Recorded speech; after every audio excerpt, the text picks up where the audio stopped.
tribune apparaître, Yannick Noah, François Gabard, Marie-Josée Pérec, Marion Bartoli, qui signent une tribune contre l'extrême droite. D'accord. Et en tout cas, justement, je trouve que Kylian Mbappé, très finement, a simplement dit qu'il appelait les jeunes à voter. Et je suis désolé d'insister sur le fait que Kylian Mbappé a beaucoup d'influence sur les jeunes.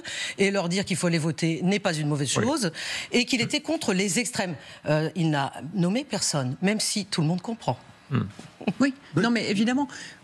Allez-y, François. Non, je vous en prie. Non, mais si, votre extrême. Non, allez, assez de politesse, allons-y. Non, mais enfin, je veux dire, c'est absolument pas nouveau. Effectivement, ces prises de position, elles sont permanentes. Et ces prises de position contre l'extrême droite, elles sont très anciennes. En France, il y a quelque chose qui est très inscrit.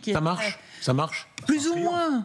Le Rassemblement national est à 35%. Voilà. Moi, je réfléchirais un peu. Vous considérez, vous, que ça ne marche pas du tout, en fait. Mais c'est contre-productif. Il ne faut pas le faire. Pourquoi contre-productif? Pourquoi contre-productif parce que je pense que les Français adorent Mbappé, y compris d'ailleurs les électeurs et les sympathisants du Rassemblement national. Mais ils voient bien qu'il ne vit pas dans le même monde qu'eux. Enfin, j'ai oublié les sommes qu'il va toucher en partant travailler pour un club madrilène. Enfin, c'est une autre planète. Donc, je pense que. Ne prendrait-il pas position? Mais c'est très bien qu'ils prennent position. Moi, je suis ravi que tout le monde prenne position. Ça s'appelle du débat. Simplement, je pense. Non, moi, ce qui me gêne un petit peu, c'est qu'effectivement, on représente le pays quand on est un joueur de l'équipe de France, surtout avec le talent fabuleux d'Mbappé. Donc, je trouve qu'un peu de réserve ne nuirait pas. Maintenant, il fait ce qu'il veut. Non, voilà, exactement, il fait ce qu'il veut. Si je peux me permettre, je dirais que tout le monde s'en fout.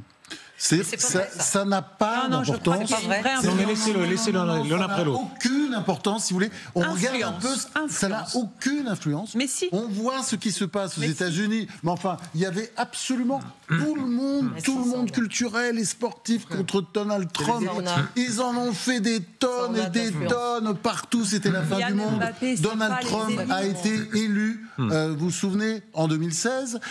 J'ai vu la même chose. J'étais à l'époque, j'ai suivi les élections, la campagne présidentielle de Ronald Reagan en 1980. C'était exactement la même chose. Et il n'y avait personne en face. Il n'y avait personne pour soutenir lui. Tout le monde était contre. Il a été élu par un raz-de-marée. Donc, ça ne joue pas. Je ne dis pas que, en même temps, je ne dis pas qu'il faut traiter ces interventions avec mépris. Non. Ce sont des pétitionnaires. C'est un mouvement très ancien. Est-ce que tout le monde est d'accord avec ça? Quand France dit on s'en fout, la plupart des gens peuvent adorer Mbappé, mais considérer que sa position politique n'a aucun effet. Bah oui, ils aiment le. Moi, je suis d'accord avec Anne. Voilà. Mais c'est pas un penseur. D'accord. Ça n'est pas un penseur, certes, mais France. Moi, si on peut parler. Franchement, voilà. Il y a une crise de confiance dans ce pays entre les politiques et les Français, les citoyens. Elle n'est pas nouvelle, elle est ancienne. J'ai écrit 2 livres là-dessus, tu en as sûrement écrit. Il y a des milliers d'articles qui sont parus là-dessus. Ça n'est pas un scoop. Je termine ma phrase. Donc, cette crise de confiance, elle existe. Elle mène à une augmentation de l'abstention à peu près à tous les scrutins. Et Kylian Mbappé, à mon avis, en disant... aller voter. Il joue justement un rôle. Ben voilà, c'est tout ce que j'ai voulu dire. Oui, mais ça on a compris. Aller voter, c'est pas ça. Sauf que c'était l'inverse que disait France. Non, mais voilà. Ça c'est bien. Exactement. Après, et bien, c'est ce qu'il a dit. Voilà. Aller voter, ça mange pas de pain. Tout le monde est d'accord. Aller voter, et il a ajouté pas vers les extrêmes. Oui, on est d'accord. Et c'est son droit. C'est la deuxième partie. C'est son droit. Non, mais simplement, moi, je rentre pas dans la polémique sur le fond. À la limite. Mais vous qui avez parcouru la France, vous avez vu quand même qu'on a énormément de clubs de foot, de sport, de fédérations, que l'autorité parfois est quelque chose de perdu. Et quel exemple on donne quand on est capitaine de l'équipe de France aussi, accessoirement, et qu'on outrepasse les positions de la Fédération française de football? Est-ce que vous pouvez avoir une réponse à cette question? Chérie. Alors, non, mais moi, je rentre pas dans la polémique, encore une fois. J'ai pas envie qu'on reprenne une phrase. Je sais pas quoi, je vous pose la question. Est-ce que vous pensez que c'est un exemple? N'a pas fait de commentaire sur hier. ce commentaire. Non, mais pas sur celui-là, pas sur celui de Kylian Mbappé. C'était sur Marcus Thuram. En appelant tout le monde à garder un droit de réserve. Et c'est en réponse à ce commentaire de la Fédération que Kylian Mbappé a fait une déclaration un peu différente, à mon avis assez fine, que nous comprenons tous, exactement, vous avez raison, mais il n'a pas dit pour qui voter. Il y a 3 voilà. Il a Bruno été Millienne. très fin. Bruno Millienne. Pour clore la polémique, mais il est évident qu'il y a non, une c'est pas clore, il va continuer. Non, mais il y a une dichotomie. Il y a une dichotomie. Avec toi, tout à fait. France a peut-être raison en disant que je suis d'accord avec France. Entre guillemets consigne de vote les hommes sont d'accord entre eux et les femmes sont d'accord entre elles. Ça peut-être. Mais il est important qu'ils prennent position, ne serait-ce que pour entraîner les jeunes à aller voter. Et quand la fédération interagit là-dessus en disant mais c'est pas notre rôle, c'est de l'hypocrisie. Mais c'est la même chose. Mais c'est la même chose pour les organisations syndicales. Enfin, vous le voyez bien, vous savez très bien. Comme si on faisait dans un monde sans opinion. Mais pardon, est-ce que ça annonce une levée de bouclier si demain le RN est réellement au pouvoir, pas peut-être au pouvoir, mais s'il y a à Matignon Jordan Bardella. Regardez ces autres prises de position. Vous parliez de Squeezie et de Thibault Inchep. En attendant, il a révisé Guillaume Roquette. Il apprend qui est Thibault Inchep. Il apprend qui est Squeezie. C'est numéro 1, numéro 2. Combien a-t-il d'abonnés, Squeezie? 19 millions. Pas mal. Et Thibault Inchep? Un peu plus. Ah. Mais lui n'a pas pris parti, le numéro 1. Alors que le deuxième, Squeezie, a pris parti et il a perdu des dizaines de milliers de followers depuis qu'il a pris parti. Marion Cotillard. Regardez Marion Cotillard, c'est une des photos les plus commentées sur les réseaux. Ça vous fait sourire, Cotarac? Pourquoi? Non, pas du tout. Regardez je n'ai pas vu la photo, donc. Regardez l'image de Marion Cotillard, je ne sais pas si on peut la voir, avec son pins. Voilà, je ne sais pas si on arrive à lire, le pins n'est pas visible, il est en dessous. Il est caché par le bandeau, voilà. Rassemblement national. C'est le Rassemblement national avec un Z, voilà. Le Front National. Ça aussi. Voilà, j'emmerde. La jeunesse emmerde le Front National avec Z. Moi, je pense que Marion Cotillard a moins d'influence, pour le coup, que les sportifs. Je vais vous dire pourquoi. Parce que la gauche, les intellectuels, traditionnellement, sont à gauche. Donc, qu'ils affichent ça, ça ne va rien changer à la chose. Non, mais on n'est pas là pour juger qui a plus d'influence, en fait. Le fait est qu'ils se sont exprimés. Voilà. Alors on mais qui vont s'exprimer. Être pour ou contre, mais ils se sont exprimés. Et voilà, moi, ça ne me pose aucun problème.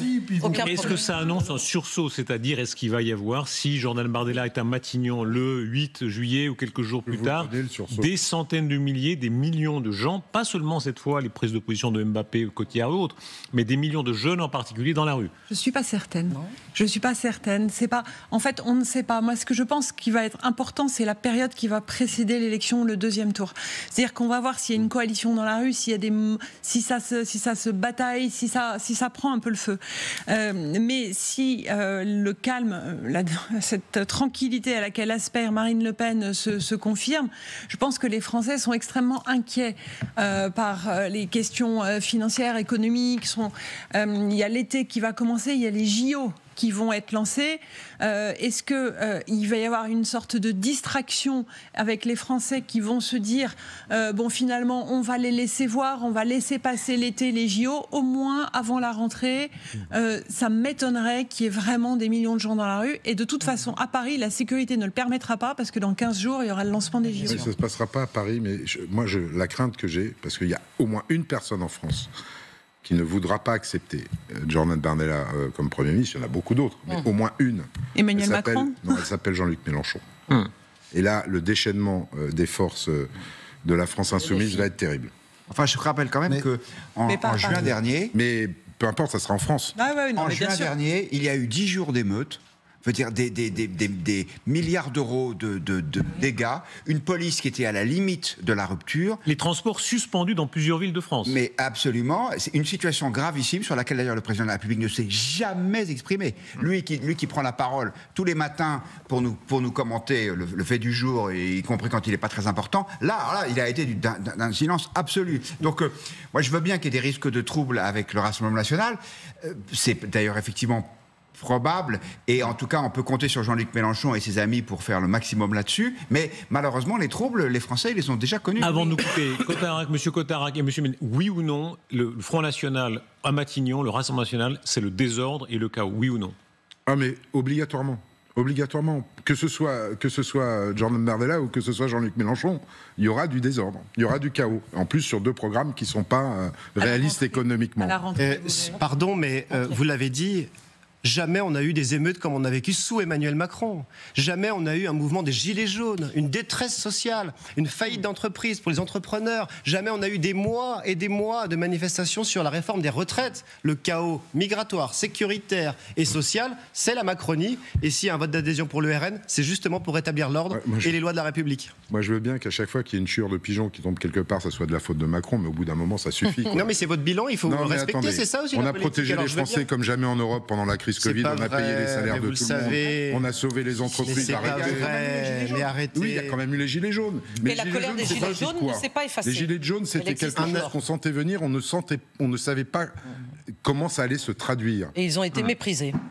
Et il y a quand même eu des grands débats. Par Emmanuel Macron, pas par il n'y a pas eu de réponse réelle politique, mais il y a quand même eu. Je vous prends juste un exemple, Darius, et après je finis là-dessus. Les Français ont oublié une chose, par exemple, et je pense que tout le monde ici a quasiment oublié, pas moi, parce que c'est pas mon rôle d'oublier. Mais quand les cotisations salariales jusqu'à 1,8 SMIC ont été supprimées, pour celui qui était en haut de la pyramide, ça représentait 200 € net d'augmentation par mois. Ben oui. Mais oui. Mais excusez-moi, monsieur. Excusez-moi, monsieur. Qu'on dise qu'on n'a rien fait pour les Français. Non, mais juste un point. Même la taxe d'habitation. Juste un mot, parce que les collectivités peuvent aller là-dessus, mais moi je sais ce que ça fait de ne plus avoir de taxe d'habitation. Je suis désolé. Non, mais mon rôle aussi, c'est de ne pas oublier. Mon rôle aussi, c'est de ne pas oublier. C'est un peu une blague. Laissez-le répondre. D'abord, elle est revenue. On n'a jamais eu un taux de prélèvement aussi. Non, pas en même temps. On n'a jamais ressenti, mais c'était une arnaque électorale. C'est pas vous qui êtes dans le débat entre les deux. Attendez. Ce n'est pas mon rôle non plus d'oublier. Et quand vous le faites. Non, je vais vous expliquer pourquoi. Quand monsieur Gabriel Attal, hier soir, nous explique qu'il va indexer les pensions de retraite, l'appauvrissement des retraités, indexer les pensions de retraite sur l'inflation, nous l'avons proposé 50 fois à l'Assemblée nationale, vous l'aviez refusé. Nous avons demandé de suspendre l'augmentation du gaz, vous l'avez refusé. Donc effectivement, mon rôle aussi, c'est de ne pas d'oublier. Et je crois que les Français non plus l'ont pas oublié, puisque vous avez été sanctionné quand même aux élections européennes. On a été sanctionné aux élections européennes. Être politique, c'est aussi voir la réalité et accepter les résultats. Là-dessus, mais l'indexation sur l'inflation des retraites, c'est déjà le cas. Il l'a annoncé hier. Non, mais c'est déjà le cas. Et vous l'avez refusé, monsieur. Il a simplement dit, parce qu'il y avait des inquiétudes. Il l'a répété. Qu'on ne le fasse plus, qu'il l'a répété parce que ça n'a pas été entendu. Merci à l'un et à l'autre. On va progresser avec la nouvelle qui est tombée il y a quelques instants. Merci monsieur Cotarac, merci monsieur Millienne. Vont nous rejoindre s'il vous plaît Catherine Gentil et Renaud Pilat qui nous rejoint. Cette nouvelle très importante qui est tombée tout à l'heure, ça sonne comme un possible rapprochement entre la majorité et la gauche. En tout cas, cette espèce de bonne manière qui est faite à François Hollande. La majorité ne présentera pas de candidat contre François Hollande. Est-ce que c'est un signe de plus que chacun essaye évidemment d'élargir son camp? Un petit cadeau de la majorité à François Hollande. Vous avez vu les résultats précédents. Ça sert à rien. De toute façon, il y aurait un candidat de la majorité. Et qu'est-ce que ça changerait? De toute façon, le match, il sera entre, d'un côté, le Rassemblement national, et puis François Hollande. Donc, je veux dire, c'est un cadeau, oui, si on veut, puisque de toute façon, le président, il a fait dire qu'il n'y aurait pas de candidat macroniste contre les Républicains. Bon, effectivement, je crois que François Hollande fait partie de ces Républicains. Enfin, ça me paraît pas être la nouvelle de l'année, mais...